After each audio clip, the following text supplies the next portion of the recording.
ओम श्री गणेशाय नमो नमः। जिस प्रकार कल हमने आपको बताया था कि 7 वारों की व्रत की विधि आपको बताएंगे और व्रत कैसे करना चाहिए, कितनी संख्या में करना चाहिए, उसका उद्यापन कैसे करना चाहिए। तो इसी के साथ आज गुरुवार के व्रत की हम विधि बताने जा रहे हैं। गुरुवार का व्रत कैसे करना चाहिए और कितने करने चाहिए और उसका उद्यापन कैसे होता है। तो सबसे पहले व्रत शुरू करने के लिए हमने संख्या तय करनी होती है। गुरुवार का व्रत करने के लिए कम से कम 16 संख्या का व्रत होना चाहिए। 16 व्रत आप अवश्य करें। ज्यादा करना है तो 1 साल लगातार व्रत कर सकते हैं, इससे अधिक सिर्फ 3 साल तक। 3 साल होते ही आप उद्यापन कर सकते हैं।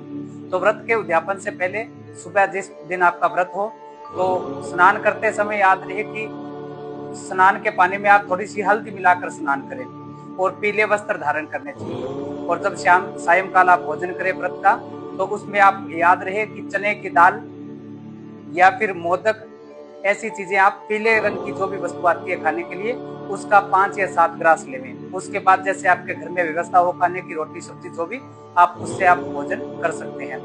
ऐसा करके आप 16 गुरुवार तक या 1 साल के गुरुवार तक आप जितने भी व्रत करो उतने करने हैं। अब व्रत के उद्यापन की विधि बताते हैं।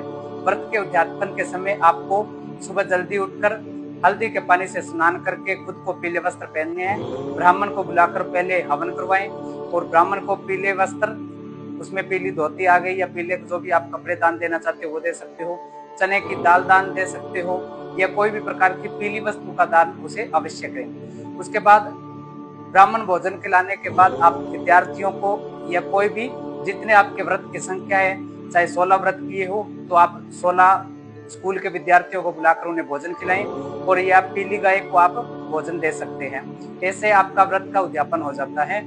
और इसी के साथ मिलते हैं हम नई वीडियो के साथ, नए व्रत की विधि के साथ। ओम गुरुवे नमो नमः।